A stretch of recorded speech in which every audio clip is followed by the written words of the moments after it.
Welcome to a very special episode of Big Fish in the Middle Kingdom. I'm Brendan Davis, your host. Today's show was recorded way back in December at the Beijing American Center back in Beijing, China.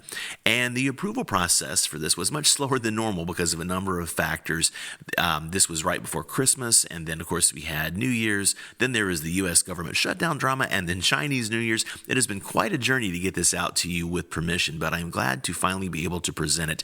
Today, I'm sharing with you a portion of a live recording of this special event that I did back with my former migration media partners, Mike Shaw and CHRISLYN CHOO, plus Cara Gleeson. We were introduced at the event, you don't hear that on this recording, but then there are wrap-up comments that you do hear by Janice Englehart at the Beijing American Center, and the event was organized by Leslie Dong, and my esteemed friend and colleague Jonathan Garrison was kind enough to moderate this discussion for us. This is a discussion all about the state of migration and our experiences, and so we were able to have a presentation at the beginning. Mike Shaw opened the event up with a really nice presentation on the state of migration in the world and its impacts.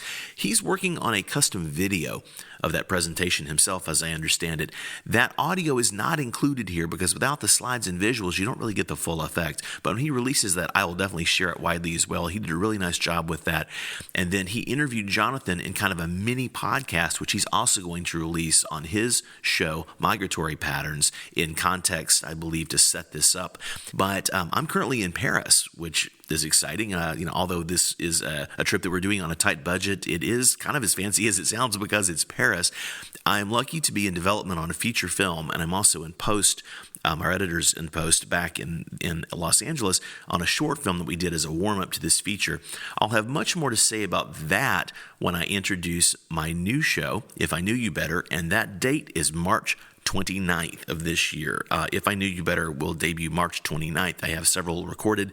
I have about 9 of those to schedule and record between now and actually within the next month. More on the significance of that March 29th date very soon. But I guess I want to say really quickly, I really miss talking with you in this format.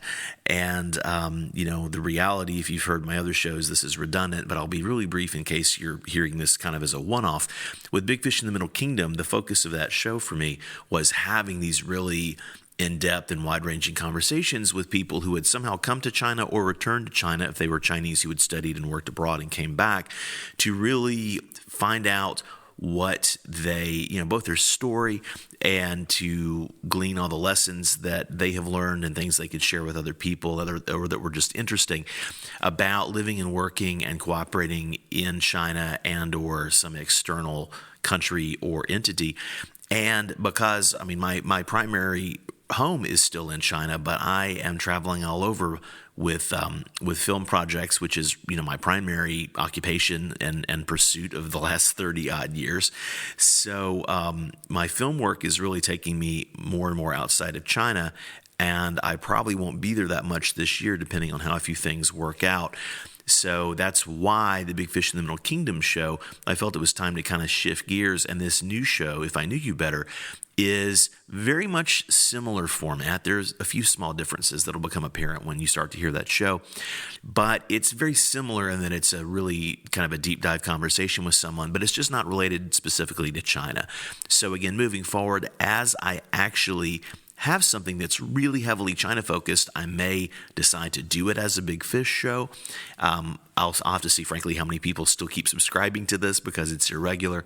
But I also have How China Works with Ying Li. And so if it's someone we can interview for How China Works, then we will kind of maybe put them over in that format. But I will be back soon enough one way or the other. You can continue to listen to How China Works with Ying Li and myself. In the meantime, we are putting that show out every week. For now, though, please do enjoy this very special bonus episode of Big Fish in the Middle Kingdom, recorded live from Beijing just before Christmas 2018.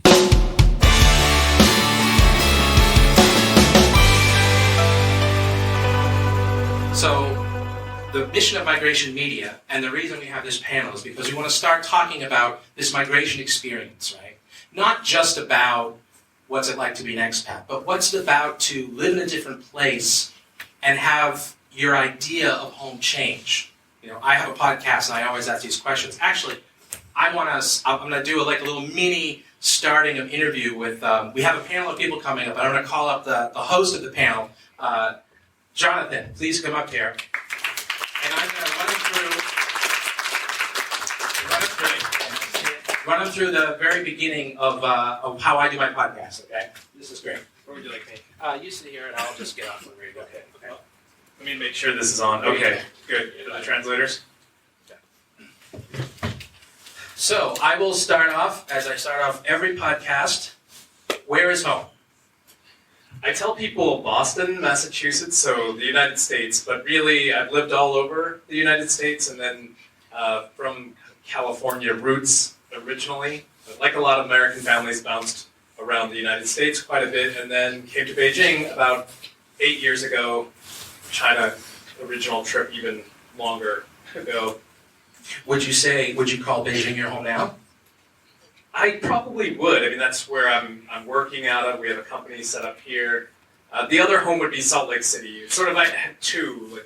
We have another entity in Salt Lake City, and all of my family has since relocated out that area. So that's kind of the roots when I go back. Now, I know a little bit about this because we've talked before, but you actually migrated within the U.S. before you even migrated overseas. Is that right? Yeah, many, many times in different states and different subcultures.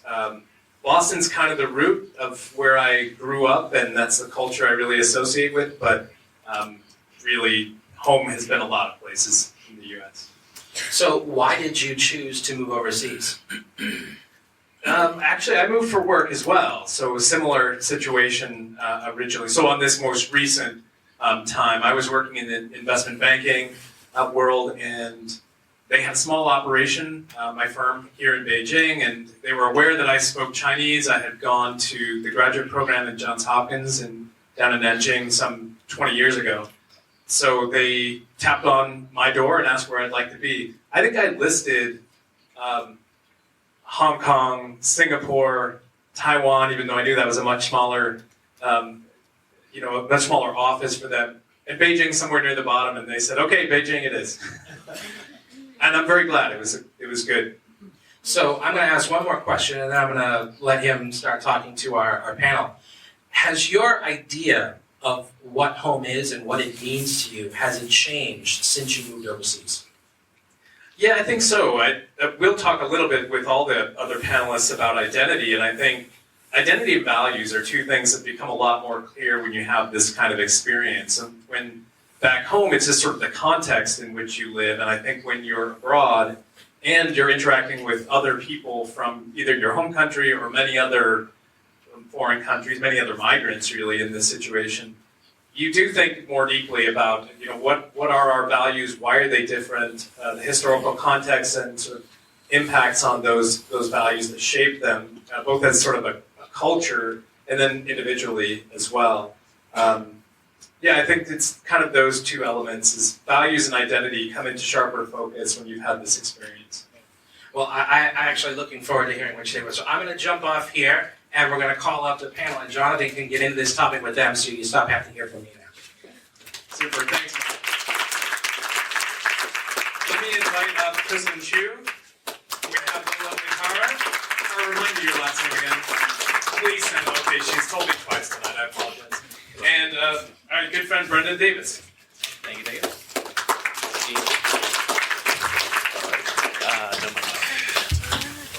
This mic doesn't seem to work. Hey. Is this on? No, this does not seem to be on. This does not work. We might need another mic. I might need to turn it on. I don't have my glasses. I can't see. It may just be a switch on. Yeah, I can share as well, Brendan. I'll field questions. There we go. Hello? It's good. It's just that magical on switch. We're good. Okay. It's a pass-fail IQ test. I just failed. Appreciate the humor as the lead-in. Let me get you guys started.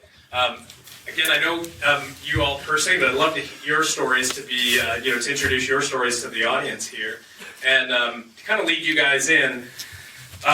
Similar questions that Mike had asked. Let me hear from each of our special panelists on where is home, and somewhat about how that definition has been impacted since you've come abroad. Cara, go ahead. Okay.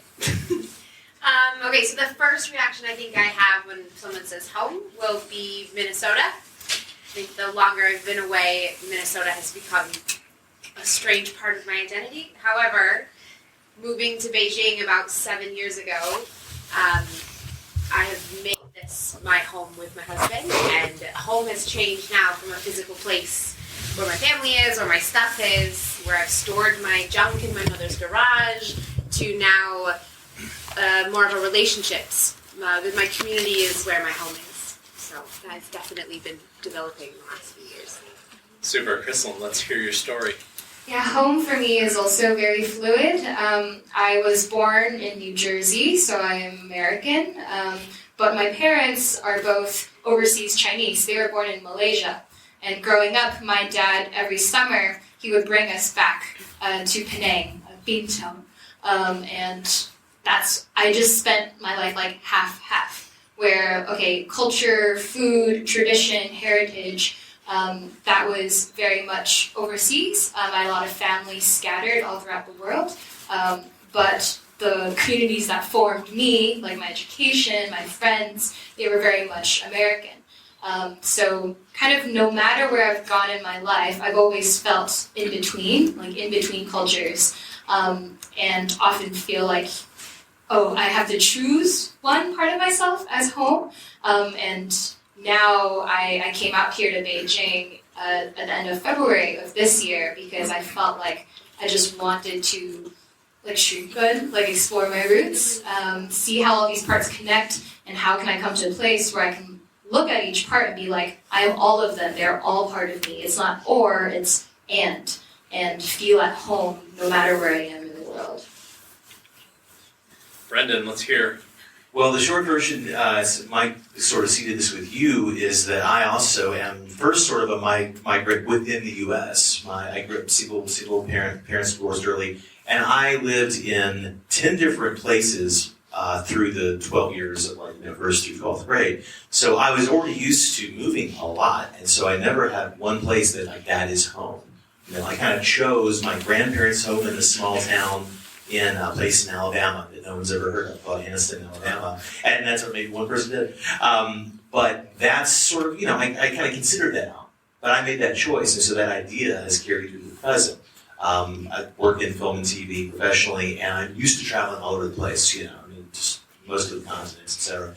So I've enjoyed that so much, and I realized that I've always taken a little piece from every place that I've lived. So I feel like I'm this collection of all these pieces, right? And I've also always had this lifelong interest in Asian culture, because growing up was, pre-internet, because, I'm that old, right? So we learned from books, and the occasional person visited or moved. So I always had this fascination with, this part of the world. And so when the opportunity came up, I wanted to come here. So nowadays, I consider Beijing to be, one of my homes. Great, and kind of back to Brendan then, some of you've all touched on this sort of briefly, but your motivation to move abroad. And Brendan, some of that was with your work in film and television.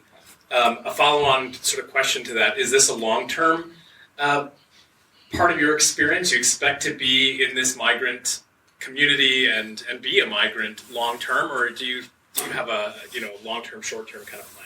Let it go this way. And sorry, translators, I apologize for speaking too fast. CHRISLYN reminded me.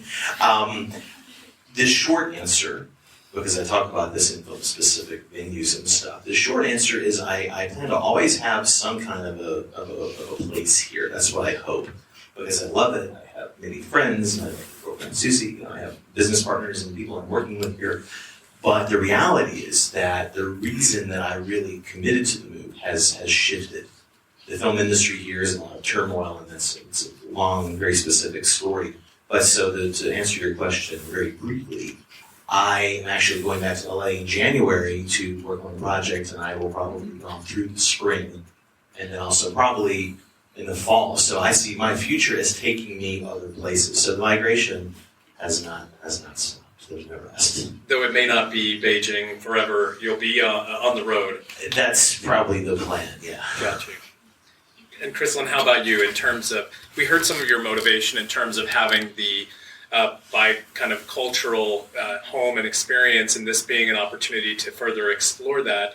If you can expand on that, and also just in terms of duration of being a migrant, do you also expect this to be kind of a long-term commitment? It's open, very open.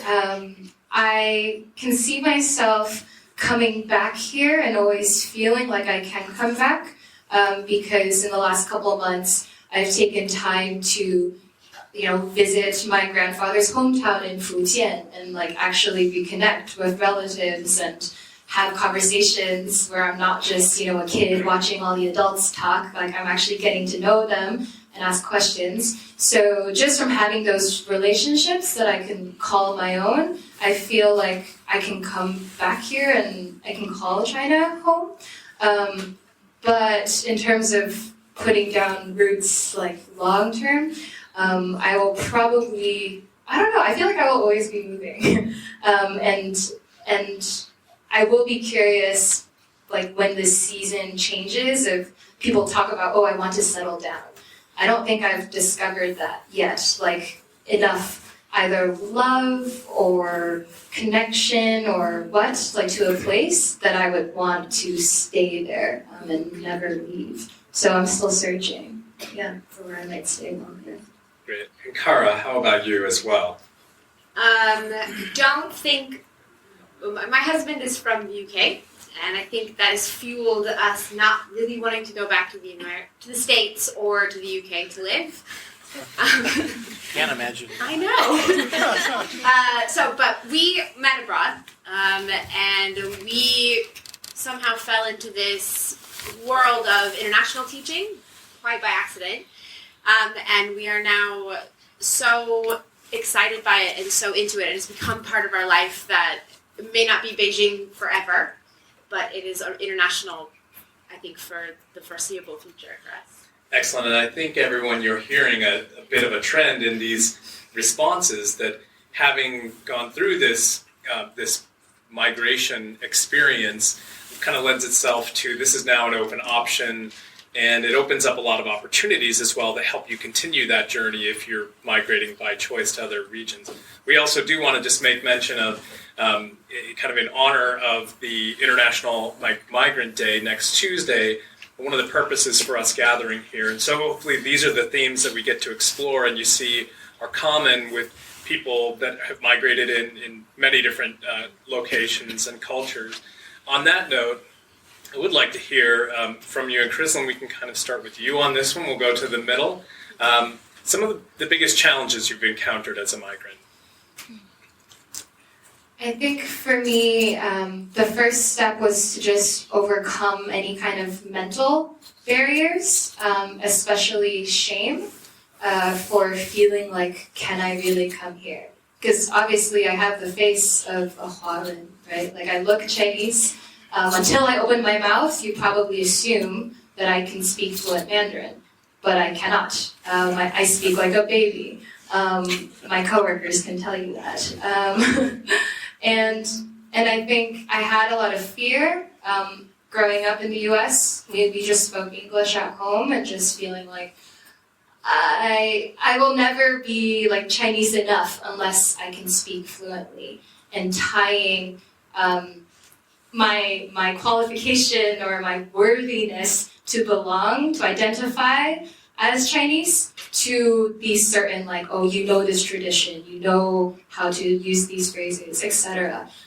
But as you know, even in English, there's so much English I don't know how to say. So many industries and jargon, it's foreign to me. And I'm this is me setting a bar that I can never really reach.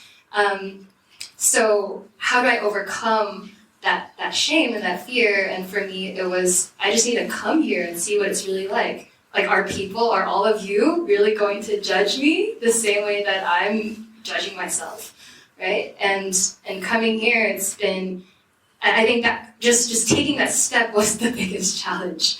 And once I came, it was oh my goodness, people are so encouraging, everyone's man, man, lie, just and really cheering me on and feeling like I'm discovering the joy of learning the words, learning the stories behind the words, learning, the history, learning the stories of my own family, my own ancestors, that connect me not just to China, but also to Malaysia and then to America. And now I can start seeing the bigger context for how I ended up being born in New Jersey.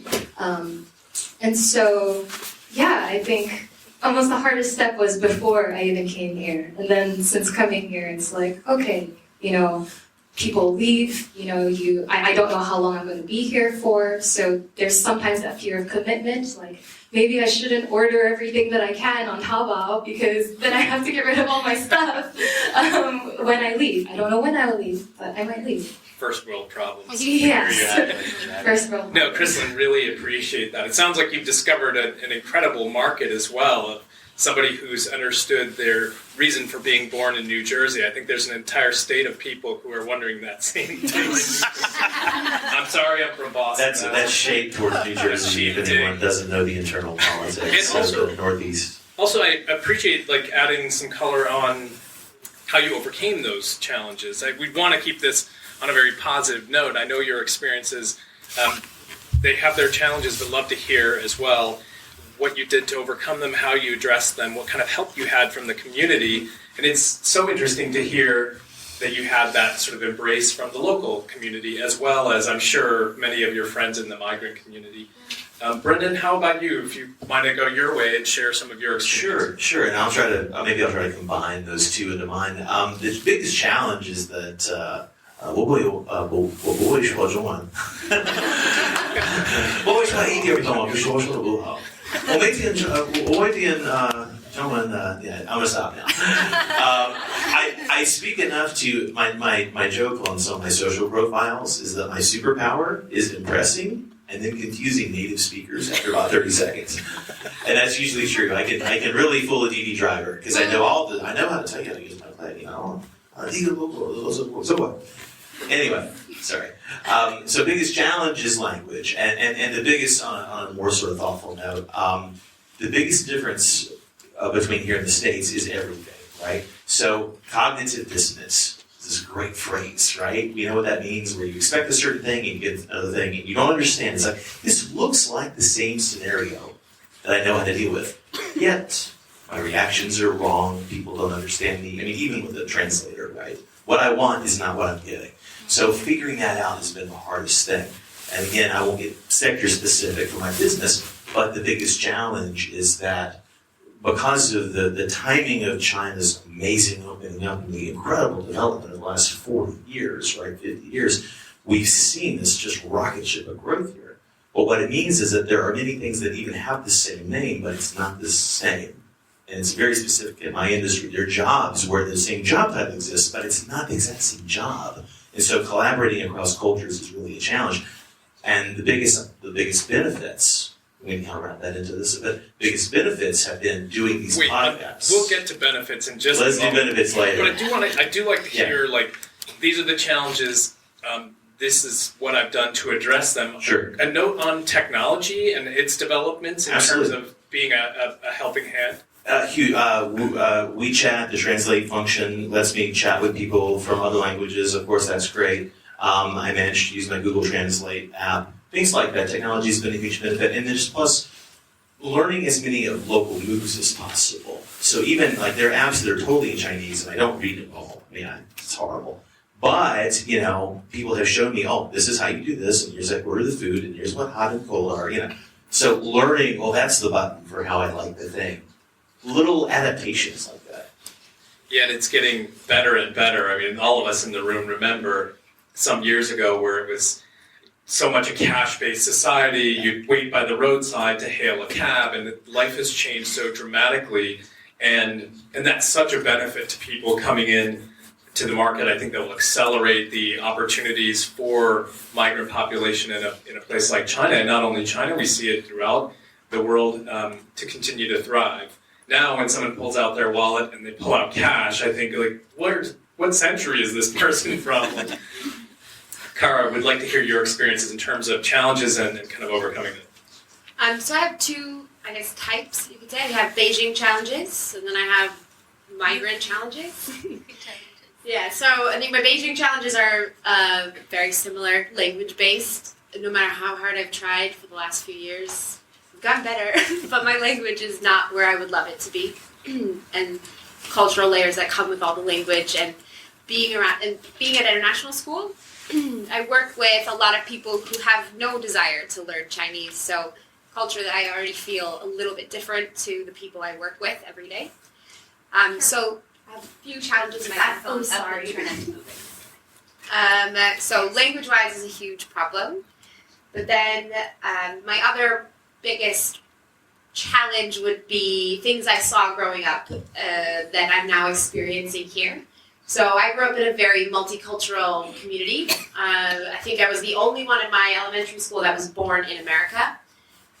My grandparents came from Ireland. Everyone around me growing up had family in another country, spoke another language.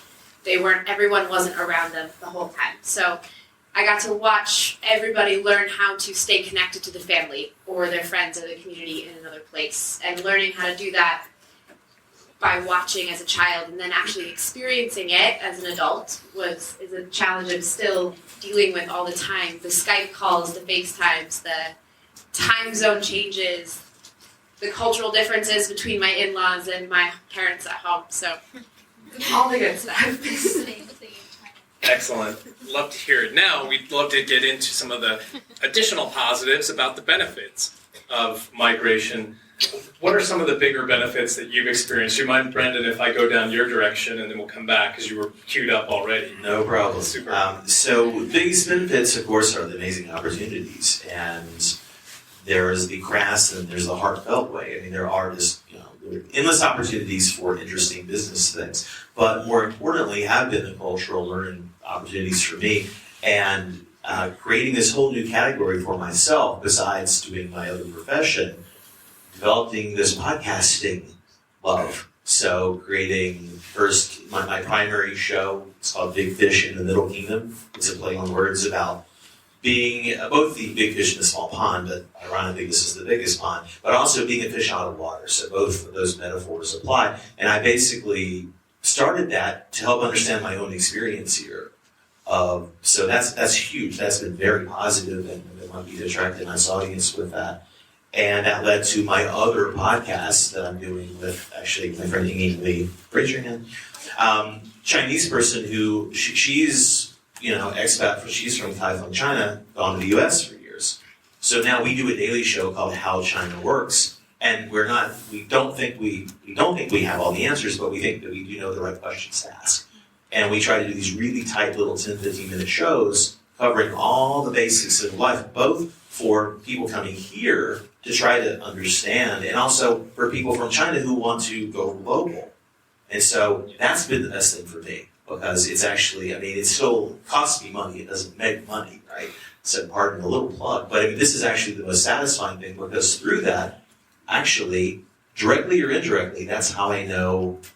We had some overlap with home business stuff, you and I did, but that's how I basically know everyone here is through podcasting. And I loved them in the U.S., but I wasn't doing a podcast in the U.S.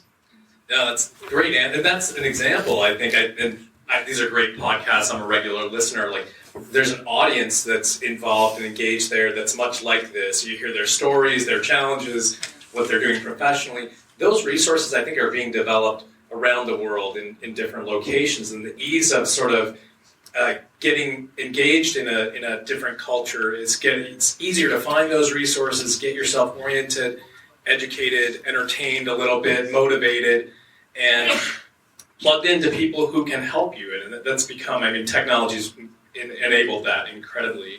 CHRISLYN would like to hear your stories about biggest benefits. Yeah, building off what you shared about technology as well as asking the right questions. Before I came here, I was working in the storytelling, like video production specifically, documentary industries, and it was the very questions that I was asking that drove me here.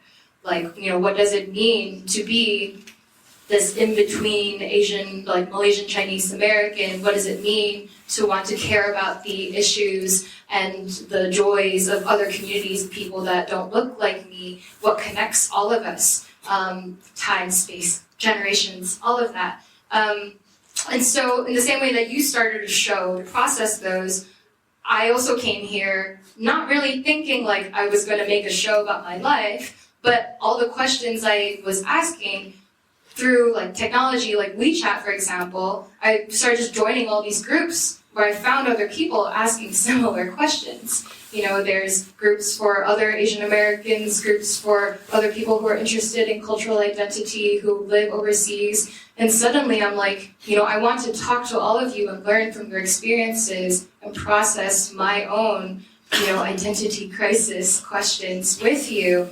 And why don't we just share this? Because it seems like there's a lot of us that are asking these questions. Maybe we can learn from each other.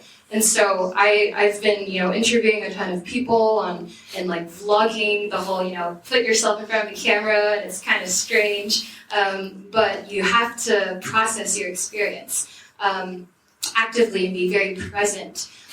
So I think just that whole movement from being behind the camera to now realizing like I have a voice and I want to use my voice to amplify the voices of my family, of my ancestors, especially of stories that haven't been told in my education or in mainstream media, for example.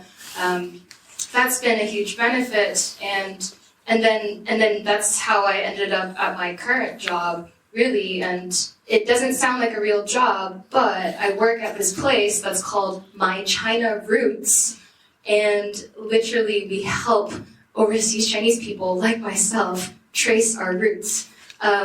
Think about genealogy, think about ancestry, think about doing research, think about visiting, you know, finding a zupu, like an ancestral history book, clan record, visiting your villages. And I'm like, oh my goodness, now I am in this position to be encouraging other people to tell their stories and actually helping them migrate, you know, come back to the homeland where they maybe have never felt at home.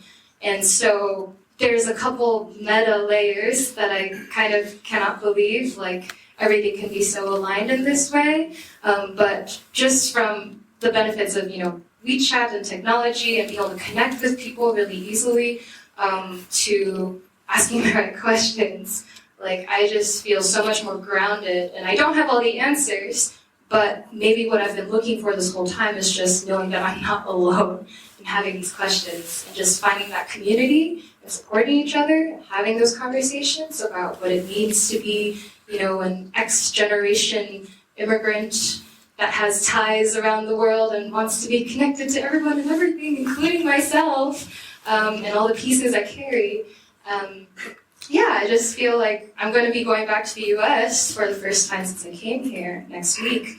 And I'm like, wow, I wonder what it will be like to look at my parents in person and ask them questions I've never thought to ask them about why did you move, you know, from Malaysia to Australia to the US, and why did you stay? And all these things I've never thought about. Now that I'm living it myself, I'm like, oh, now we can have a conversation. Wow, incredible journey. Like, and for both Brendan and CHRISLYN, like creating content has been like it's been an outgrowth of the experience, but it's also been part of that. I mean, that's been a huge benefit, and it's been the thing that's connected you with other people in the migrant culture and community. Your job does sound like a real job. Don't worry. It's amazing that when she told us that she had this, we're like, really?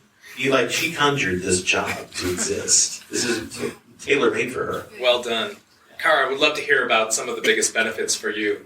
So just on what you just said, I think this is a beautiful place for a migrant to come and people who are from here to create opportunity for themselves, whether it is a job, a made-up one or not, or you have the movement and the sense of self to pursue a passion or a love or a new hobby. I think that's the biggest benefit I've had from moving overseas is the amount of opportunity I've been able to chase and create for myself that I would have never gotten at home. There's no way I'd be able to go to an embassy like this in America. There's no way I'd be able to meet this many people on one night in America. It's just the amount of human beings I get to connect with on a daily basis, all ages, backgrounds, is overwhelming sometimes. And I'm reminded of it when I go home America home, and I sound like I'm bragging when I'm talking like, oh, I met this friend when we were in Romania, and this person from these countries and this country when we were doing this thing on the Great Wall. It sounds like a made-up story often. So, I think the people is my favorite part and the best benefit I've ever gotten.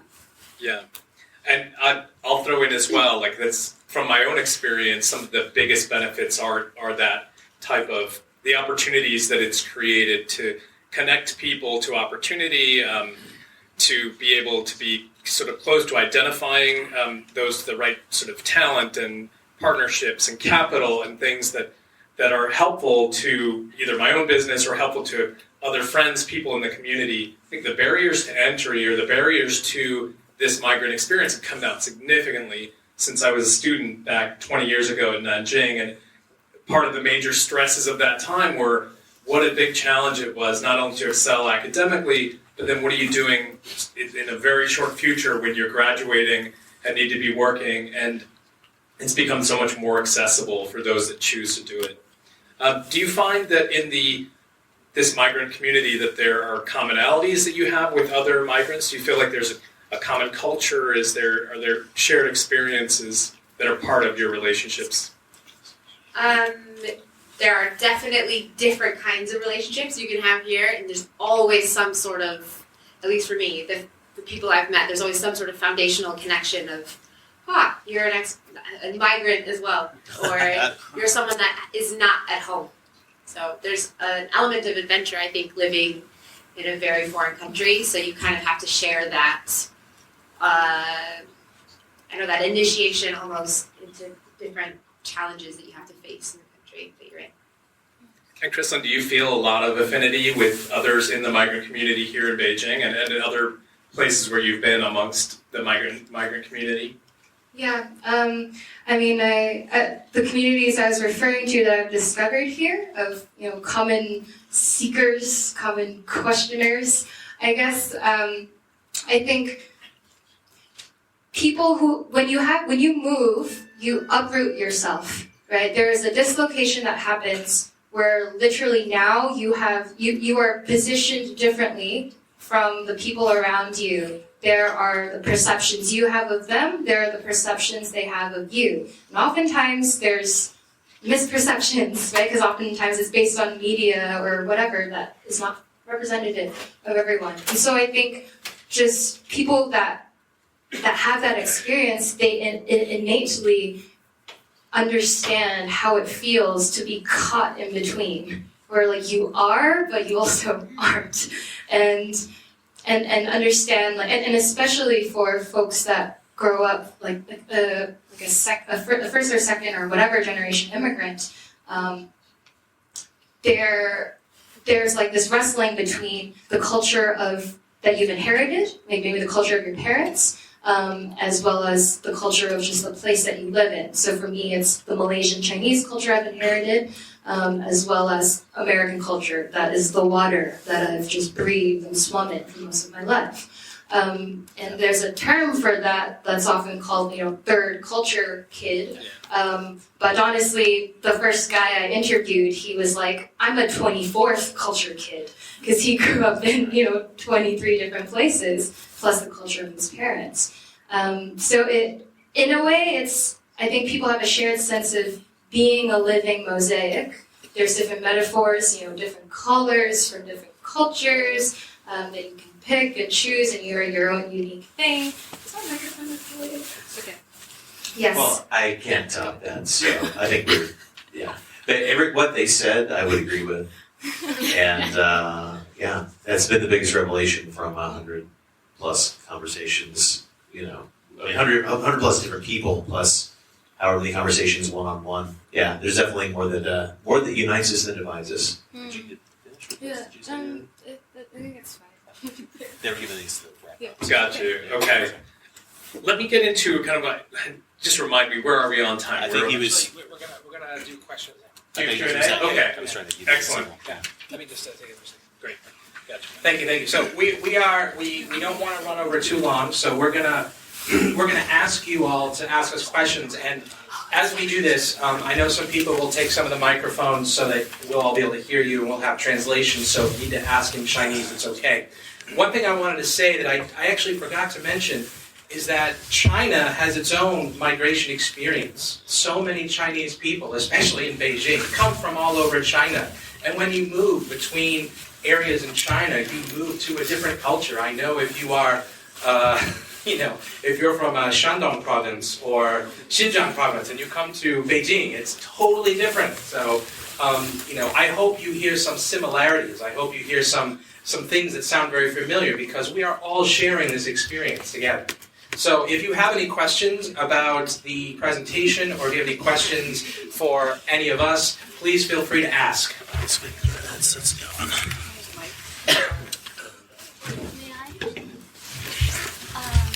I want to introduce myself very quickly. I'm a third culture kid, although I'm very old, because I speak 4 different languages, including Chinese and some Chinese dialects. And I want to ask Cara? Yeah. May I add you on WeChat? We add all of us after the presentation. You can talk to stuff us afterwards. After this. Okay. Who wants to? Only one question, because everybody wants to ask questions. Maybe my boss, maybe my parents. There's some over here for you. Questions over here.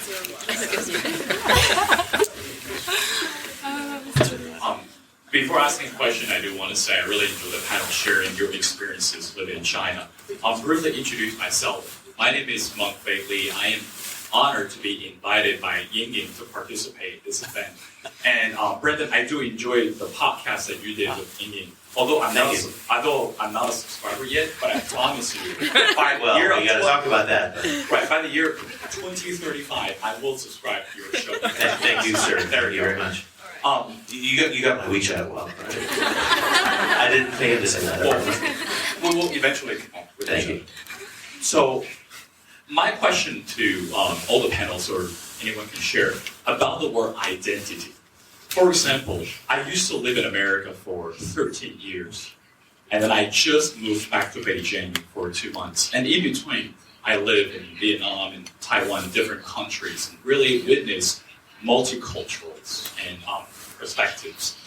But I think today in China, in terms of younger generations, a lot of people that I talk to in China, people like me who used to live in the States, and now we're coming back to China. It seems like for us, we are relearning about the country that we were born into. And we're struggling with the word identity. Because when we talk to our friends, it seems like we have so much in common. Because they were educated in the States or anywhere around the world. But when we turn to our families and turn to our friends that we haven't talked to for years, there seems to be so much gap. And then so we're really struggling, where people like us, we're really trying to say who we are to. Are we, say, considered someone like an outsider, or are we still the Beijinger or the people in China? So I want to ask the panel, how important it is today for us to address the word identity, and if so, what is the best approach to understand this? Thank you. Chris, can I think we know who the perfect person is to... So CHRISLYN is going to have a lot to say on the second part of your question, but I want to call out something you mentioned. So first thing I'll say is, every generation thinks the generation before them is crazy. This is a truth. But I think and they're right. Yeah. But I think what you're noticing is that when you migrate, you add like another level of difficulty, right? So it's like if you're at the Olympics and someone's doing like a dive off of a diving board or platform, you know, they can do an easy dive and maybe the points aren't so much. But if they do a harder dive, it's a bigger level of difficulty. So migration adds this level of difficulty to that generational difference. I wanted to say, because maybe this has to do with the development of the country, but I can tell you that after I moved out of America, I felt more American. Like my identity changed, but in a way that is even more. I actually interviewed someone for my podcast just this past weekend. He's someone who's also from my hometown, Boston. And he hasn't lived in Boston since he was 18. He left Boston to go to college in California. And then after that, he moved to Europe and spent his whole life on the road overseas. And he's in his 50s now. So when we talk, he speaks as if he's from Boston. He has the local accent. He loves talking about the sports and the culture. And he will tell people he just meets, I'm from Boston. And he will identify all of these things about the Boston culture that are a part of him. But he hasn't lived in Boston in 40 years almost. So the idea that you have to worry about identity or your identity changes, maybe it's different from person to person, but my experience has been moving overseas has affirmed my identity. I feel more who I am. One of the things I tell people, especially back home, is I will say, I did not move overseas to find myself. But I did not know that I found myself until I moved overseas. While we're quoting wise people, there is someone I interviewed. There was a quote, like a Tibetan phrase, I think, a proverb or something, that's like, on every journey, you must die once. And the person that arrives does not be the same as the one who left. Vice versa. And for me, when I guess, went back to Fujian to visit my grandfather's village, his hometown, I technically went when I was, I don't know, like 12 years old or something. And I had very, very vague memories. But then when I went back this time, they took me to the overlook point where you look out to the ocean and you see, like, you know, that's the place where everyone would go to wait for relatives that come back, or to just, you know, wonder where they had gone. And I heard a story about how my grandfather had planted a tree before he left as a way to perhaps measure the passing of time, that he's gone or maybe until he might return. And the quote I mentioned, it talks about, you know, a person, but I think, and in the US, we think very individualistic. We always think about what is my future, what is my path, right? What is my identity? We think less collectively as we do in Chinese culture, right? Where you think about what is good for all of us, what is good for my parents or my children. That you think in terms of community. And when I was sitting there looking out, I was like, my grandfather made his home in Malaysia. He came back for some visits to China, but he made his home in Malaysia. And so he never really quite returned. But I've returned, and me, the way I think, is very different than the way my parents think, from the ways my grandfather, great-grandfather, all of those. You know, generationally, we move. The ones that arrive are not the same as the ones that leave, and so on and so forth. So at the beginning, when you asked where's home, that's why I said home is fluid. And I think of identity as a very fluid thing. And often in the US, sometimes we say, like, oh, it's a construct. You know, your perception is your reality. It is what you make of it. And that's something I've kind of started to come to terms with here, of like, you know, there will always be people who don't understand me, or in terms that I like.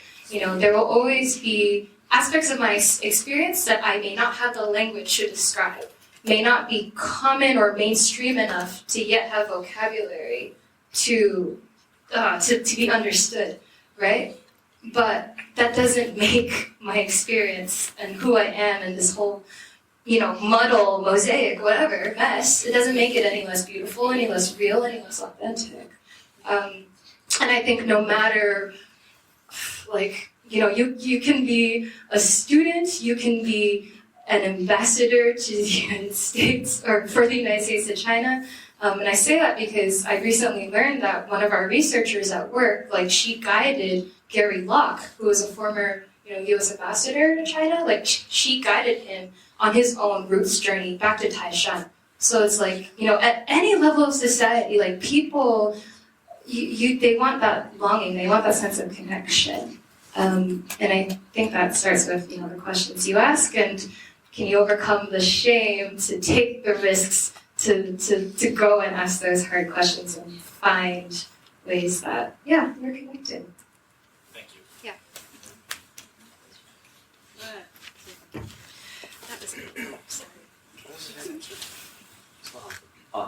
说中文啊。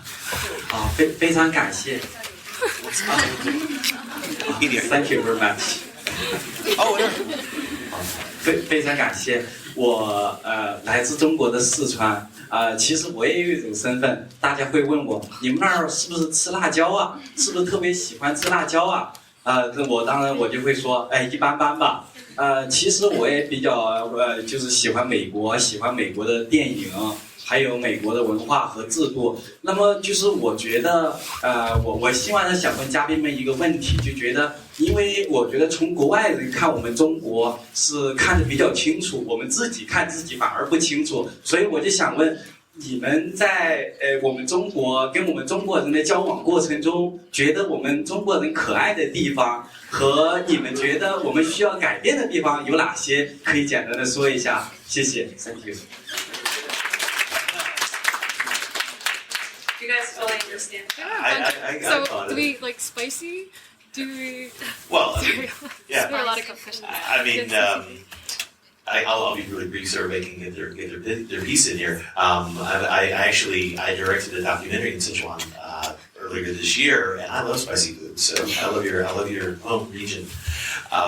For me, it's funny. You know, people's questions they're usually coming from like a really sweet, heartfelt place. Like, tell me where you're from, and also people want to be understood, right? We all want to be understood to other people, and so I was an angry young man, and I'm not that young anymore. So now I just like to learn from people where I go, and so I welcome all the questions. I used to think it was maybe a cultural thing or a language thing back and forth, especially when I was young. Like, it's a Korean thing to ask this, or it's a Chinese thing to talk to me this way. But I have found that no matter what culture you are from, or the other person you're speaking to is from, a human can be rude or, like not nice or really pleasant or really polite. And that's just human nature. I don't think it's a cultural base. At least for me, it's not been a cultural language thing. It's been, that is just not a nice person, or that is a really nice person, even though I can't understand anything they say, or it doesn't matter. Okay, I'll briefly add on. I like some spicy food. I don't like the painful spiciness, but I like the flavorful spiciness, like Malaysian curry. So good. Shout out to Southeast Asian food. But I think people have different personality types, and thus will react to change differently. And so I always kind of go in, never trying to assume that someone else, responds to change, responds to difference in the same way that I might. And I mean, it's taken me a quarter of a century of my, life to just start to care about being more patient with my parents and myself, so I can give someone else some patience too, if they need a little bit of time to understand me. I will say I love spicy food.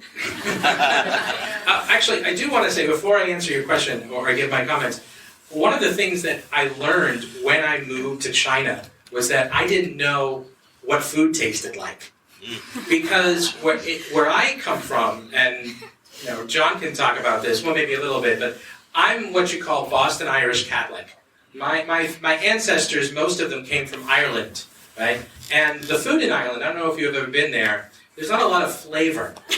Potatoes. They boil the food. Spicy, in my family growing up, was just adding pepper. So when I came to China, I couldn't eat anything, and it was horrible. But then I forced myself just little by little, and it took 3 years. But now, when I think of Sichuan food, my mouth just starts watering. I'm thinking about it now. I want some Sichuan food. But to what you said, so I would say that there's no difference between people everywhere, I think. I think culture is the lens.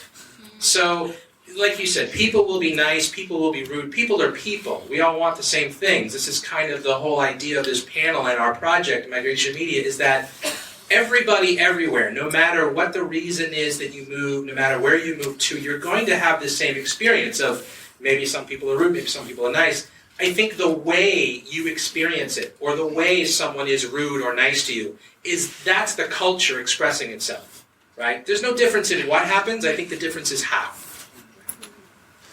Actually, I think his question is kind of lost in translation. There's a few things I don't think was actually fully answered. So I want to tell you guys, like he was actually, he was trying to make the point that being Chinese, like being actually from here, it's actually a little harder to actually fully understand what your own identity is while you're here.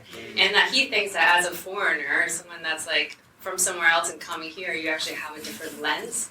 And you almost gain a little more clarity about what it is to be Chinese and that identity. And he's now asking you two questions, like what is something really special or cute that you discovered about Chinese culture? And the second one is there anything that you feel like Chinese people could improve on or work on culturally? Oh boy. Feedback. Okay. my advice to you, move overseas. Really? I mean, come back. But you will, like what I said before about I understood myself more. When I moved to China, I understood my own identity as an American after I moved overseas. I think that's the same for anyone. I think if you speak to Chinese people who move to America, especially the students, it's like it hits you in the face. Like, you are Chinese and this is why, you know? You really see it. So the good things, I would say, everyone is very friendly. Everyone is very open. I think. Well, I mean, in general, the culture is very open to. I think Chinese culture is very open to learning new things. The culture is opening. It has a history of being closed. It wants to open again. Whenever I travel outside of Beijing or Shanghai or the big cities, the people want to talk to you and get to know you. That's really great. The bad things, I mean, I don't think that's a fair question. I think if I go to America, I will have bad things that happen to me and that will bother me in different parts of America. I don't think Chinese need to improve upon things from my perspective. I think the Chinese, they know what they need to improve on. You don't need me to tell you.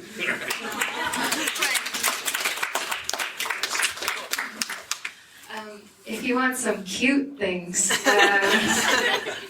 I mean, so in the US, like we have this stereotype about Asians as we're very meek, we're very quiet, we're very like, I don't know, yes, we study hard, that might be true here too, right? But we're just like, we don't really have personality. Well, if we have personality, we maybe don't show it, right? But we're just, we're like silent and stuff. But here, people walk around and sing, you know, they come up to you when you're swimming and they like punch you in the chest and they're like, here, let me show you what I can do, and like exercise, like people have no sit with you at the table and have a conversation. Exactly, they like you all are expressive. I think when you compare different cultures, I have always grown up associating that Chinese culture is not expressive. And if you express love, it's always through action. I think that is true, but I just love how you all have no qualms or inhibitions about like singing or dancing out in the street. And honestly, like when I go back to the US, I'm probably going to be that person that's just like on the subway, blasting my show on my phone on full volume, or I'm going to be the person that was like, this line is moving too slow, I'm just going to move up. So, the ways that you all know what you want, or just express yourselves and don't let fear of what other people might think get to you. I don't know if you even realize that there's that contrast, but I think it's very brave and really cool. So, yay. Another question? Couple back there. Okay. Okay. First, thanks all of you. Thanks for sharing a lot of facts. I know some expatriates and migrant people, but I want to ask, you are satisfied just live in your migrant communities, or basically you just want to really get involved in the local lives? And if you do, and what kind of support you really expect, or what kind of help, or what kind of things you really want to know? Really fast. I can give you a really fast answer. I mean, numerically, because I'm doing my main occupation besides going off and making projects is doing a podcast where I'm interviewing mostly other foreigners. So numerically, I know way more foreigners now. But I don't live in a foreigner compound. I don't live in Sandy Cora. I mean, I don't just eat salads at Element Fresh. All of that, those are delicious. So I love Chinese food. I'm here because I want to be in China. So most of my friends are Chinese people here. Maybe people who I know other than maybe directly for work. So, and that's why I'm here. So. Like I said, we chat at the end of the night. So I work in a pretty international community. Some would say a bubble. But I do work with local staff as well. And I can tell you from my experience working at international school now, the support for integrating or learning about local culture has been this much compared to when my husband and I moved out to Pingguoyuan. Does anyone know where Baobaoshan is? Okay. So that was our first home in Beijing. And that was here you go, happy China, and good luck. So that was more everybody involved. So we were part of a few foreigners that were out in the school, way out in the mountains. But because we worked with all Chinese staff, all of our managers and bosses were Chinese, everyone was so excited to share everything about their China. And so it was really, really fun to share it with everybody. Whether it was us sharing Christmas or Chinese New Year, I learned the real passion behind food, I think, from every different province of person that worked in our school.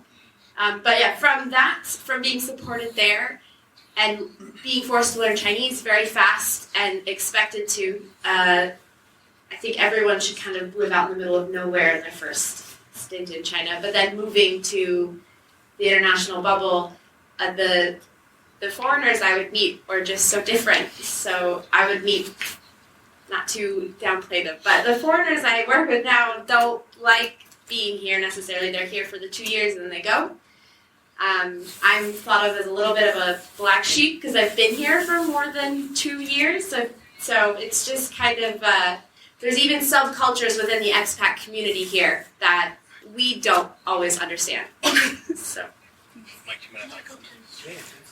This is kind of in response to both of the last questions, but I was just thinking that, in my years of experience in Beijing, one of the expressions of this, both wanted to be kind of involved in the local culture and lifestyle in China, as well as sort of an expression of things that are differences between China, not necessarily things we want to have changed, but people might also, I find, very cute about life in China is driving. So I moved to Beijing in 2010, got my driver's license, and the cultural experience of driving on the road is so instructive. Like, in the United States... Is that a four-letter word?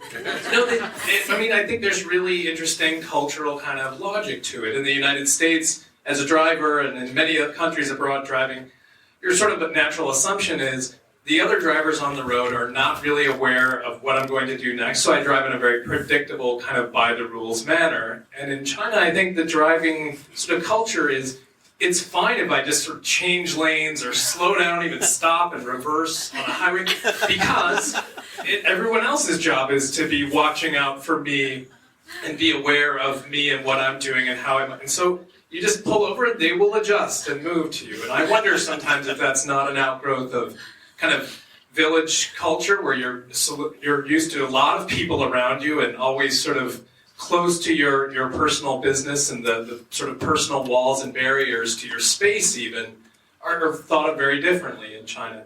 It's not a bad or a good thing. I really enjoy driving in China. I want to thank you very much for your question, because it's not something I've thought of a lot, and I like the idea of there being more opportunities to get involved. I would say, just from my own personal experience, when I moved here, just by accident, because I didn't know where I was moving, I landed in Sanlitor. So that's where I lived for the first 7.5 years. I lived in Beijing. I lived on the same block in Sanlitor. So I lived in this, foreigner bubble. I was in China, it was Beijing, but there was kind of a limit to how Chinese it was. My wonderful wife, when she came here, she said, "No more Sanlitor." So too much foreigners. So she wanted to live in, more Chinese areas. So we moved outside to beyond the 4th Ring Road. And we still live just beyond the 4th Ring Road. So that's been really nice. When I lived in Sanlitun, I volunteered at English Corner for a little while. And that was like taking a class in Chinese culture, because it was really just local Chinese people asking me questions.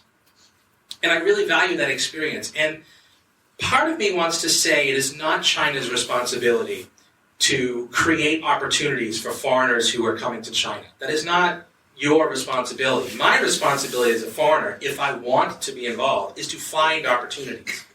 But I do think that individual people and organizations, if you want to engage with the foreign community, I think you can make some efforts, and I think you would find a lot of willing people. I think a lot of people are also very scared. So some people come here for jobs, and like your colleagues, a lot of them are just here for 2 years and they want to get out.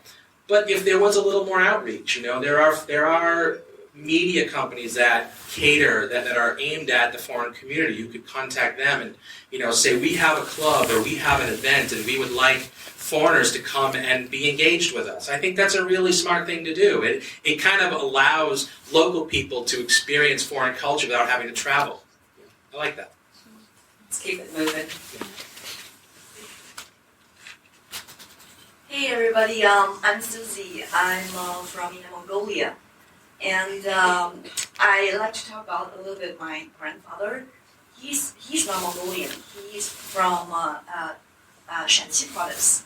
He moved to Inner Mongolia because he was so hungry. He just moved there and have a career there and bring all the family to Inner Mongolia. And now I'm really proud to be Inner Mongolian. Although I'm not Mongolian, I'm Chinese Han. I really love their culture because for that, home is not a place. Home is where grassland is. Home is where my ship is. The ship are. Sometimes I'm thinking if I'm not here in Beijing, what if I never moved? What if I'm in my hometown, a small town, like everybody know each other?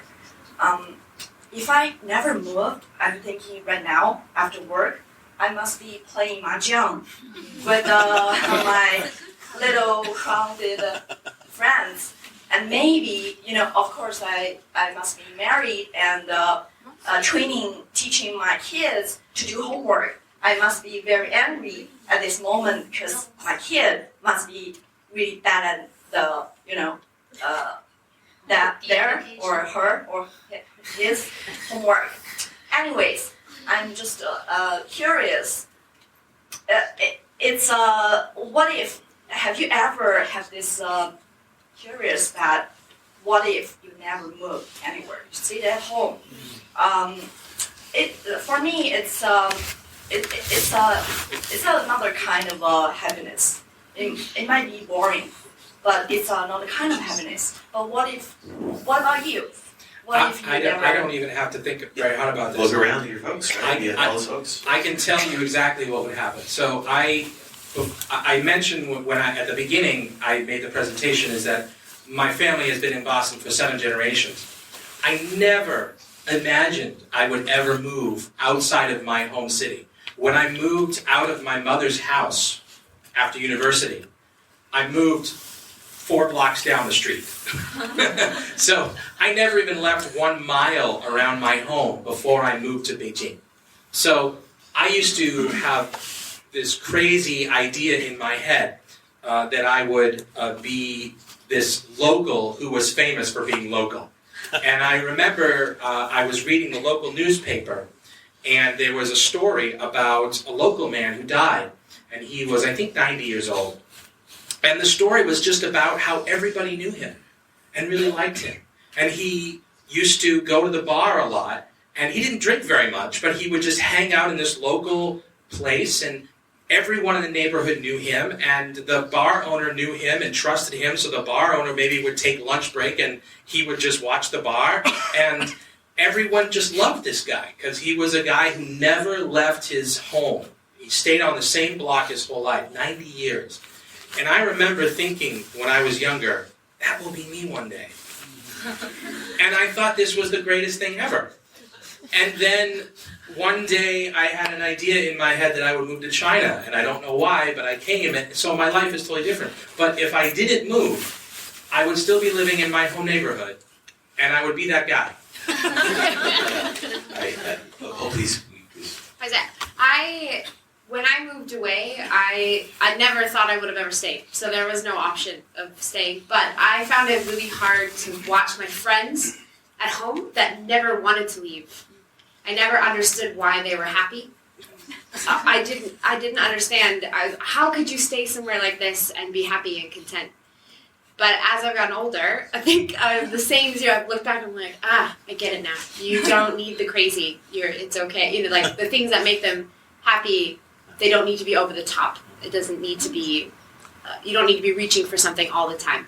So, but yeah, I've definitely had that same kind of revelation in the last few years. I'll be brief. I mean, I have this sort of game I play with myself called the alternate reality version, where what if instead I had done this other path? So I think about this a lot, and it does come up because I'm from a lot of places, but kind of the origin is small town, southern United States, nice people, but country people, not, you know. So the I feel like I have lived.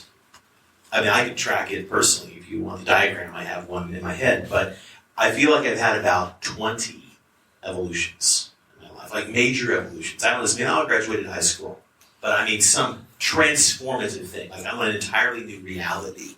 So that never stops. And if you're from here, who's a Beijing resident? Who's from Beijing? Not Beijing. Right. So awesome. So if you're from here, I can understand not moving because you're in a hugely dynamic international city. The city's changing for you. You don't have to go somewhere to change. Everyone else, not from Beijing, right? So you're from someplace else. You've come here because this is an amazing place to be. So as amazing as it is, I would be different if I had never come here.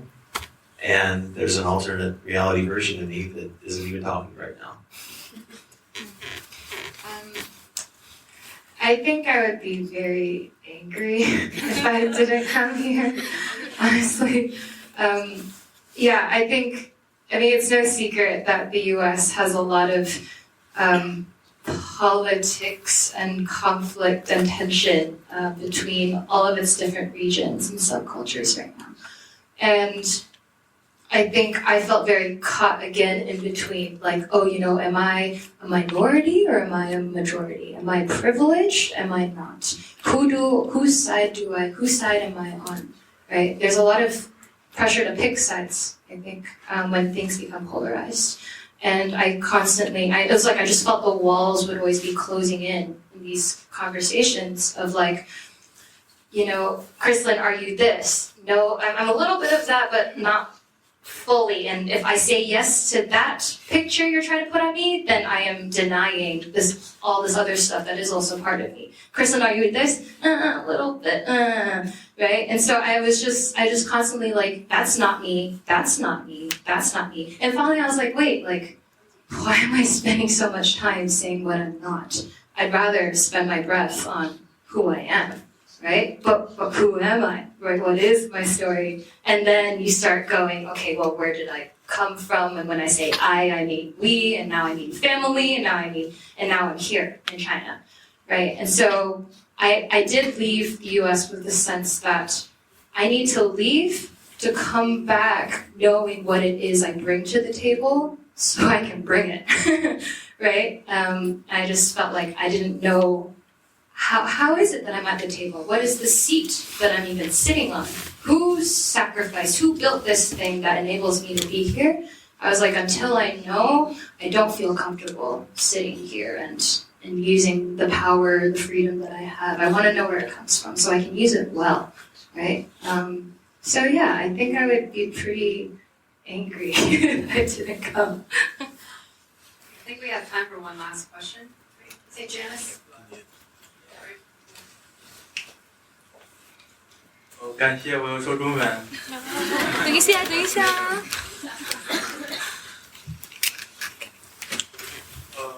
我有3个小问题。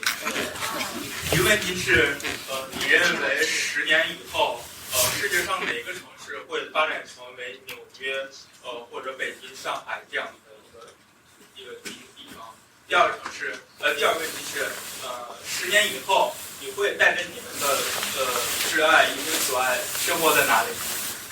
然后第三个问题，因为我是来自互联网公司的，你们会计划未来吗？因为现在在中国，包括美国，我们在做人工智能，包括算法，大规模的像将来沃尔玛的超市的零售员，包括教师，可能都会被 AI 所替代。你们会计划未来将来的改变吗？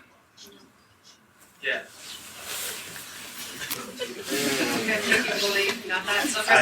I welcome the robot overlords. I missed the first part of that. First question is, in the next 10 years, what other countries in the world do you think can become like New York, Beijing, or Shanghai? And I think she gave us, we have 60 seconds to, what's our time? I'm sorry. No, just. Oh, sorry, I just want to, I was misunderstanding, sorry. Second question is, in 10 years, where would you take your significant other? Where would you live? And the last question is, are you fearful that AI will take over future jobs? So the first question, are there places that can, places that like... Can develop can develop. So I think we're actually entering, there's a lot of talk about this, we're entering the age of the city-state. So, Beijing, Tianjin, Hebei, that whole thing, the Pearl River Delta. So that is happening in other parts of the world as well. Like there's the northeastern part of America is kind of, moving in that direction. Everyone's connected. I couldn't predict where and when. I mean, obviously the places people think will develop are in Africa. The population growth in the next century is going to be in Africa. Will they develop enough? We'll try to help them. Who knows? Where will I take my loved ones? I will take my loved ones nowhere. My loved one will take me. So I'm very lucky. I'm very lucky. My wife is a very good teacher, and so she will. All the schools will want to hire her, and I will go wherever she goes. Are you fearful of AI? I'm not fearful of AI. And I actually work in an industry where AI is starting to kind of infiltrate.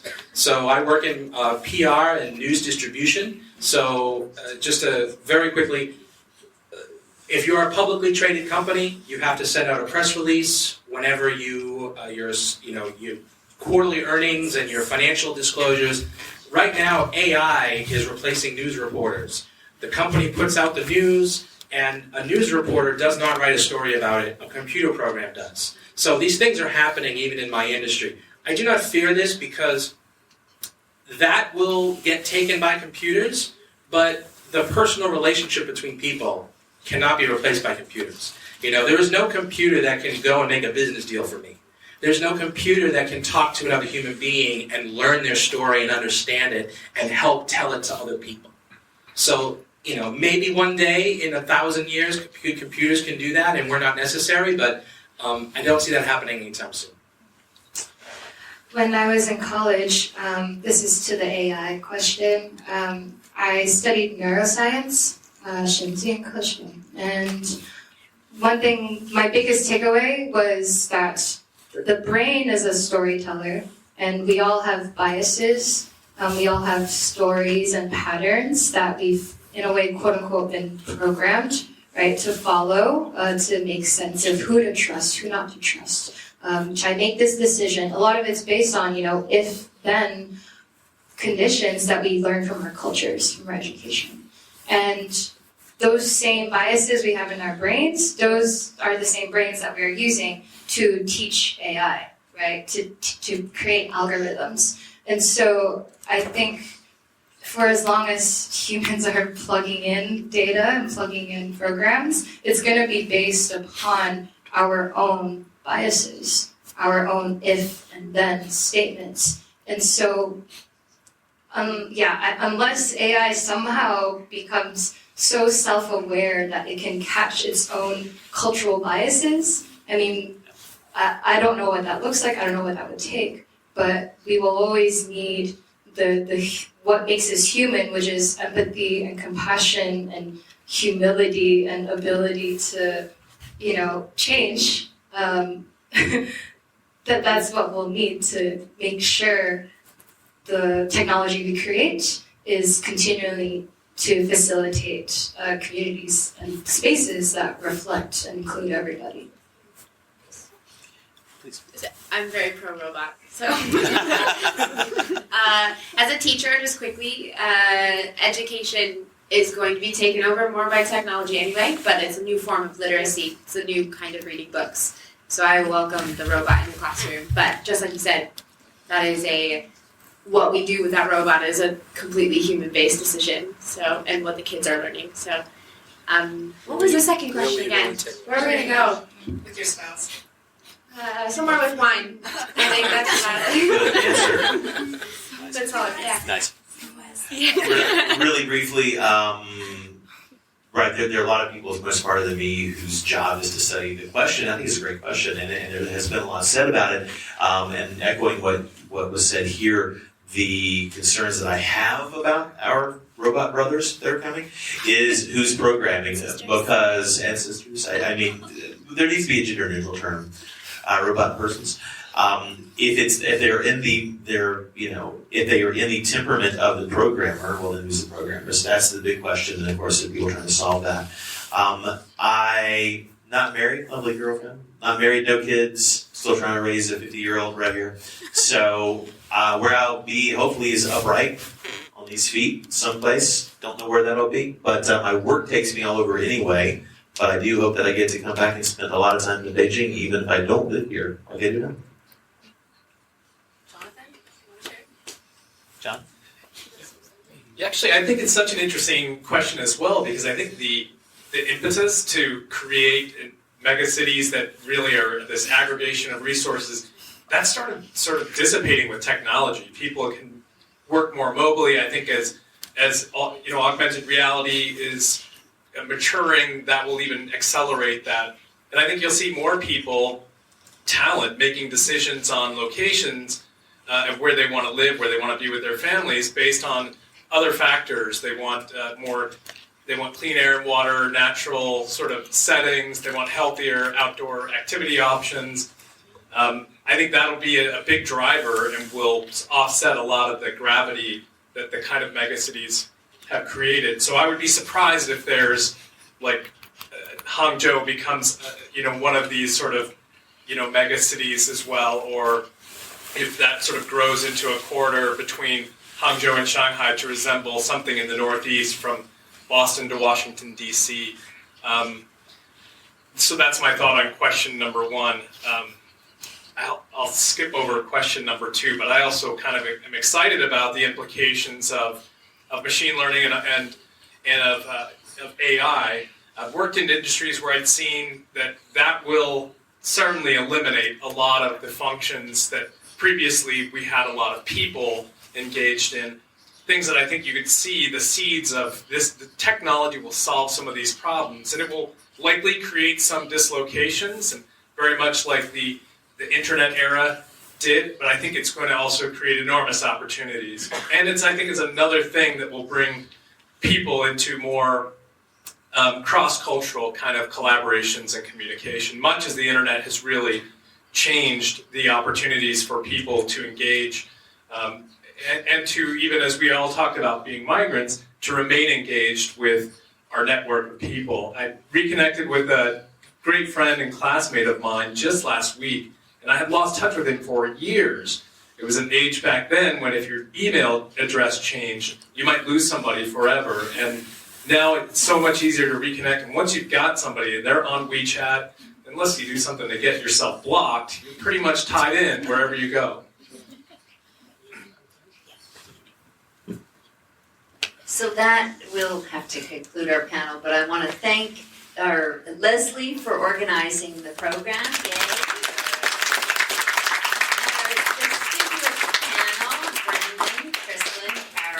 Mike and Jonathan, really appreciate you taking the time. And as I listened to the stories, the Beijing American Center is a place where we attempt to bring American culture to Chinese audiences. And I think what's really beautiful that all of you shared was really the representation that as Americans we're all immigrants. And we really come out of that tradition. And I think more than anything, it defines us as a people. It defines the way we think about the world, the way we move in the world, and the way we ground ourselves in the places that we are. So thank you for bringing those stories. And for all of you for coming on the way out, just remember to put the headsets back with my colleagues outside so we can use them the next time. And I must, this time, thank our wonderful interpreters who are doing all of that hard work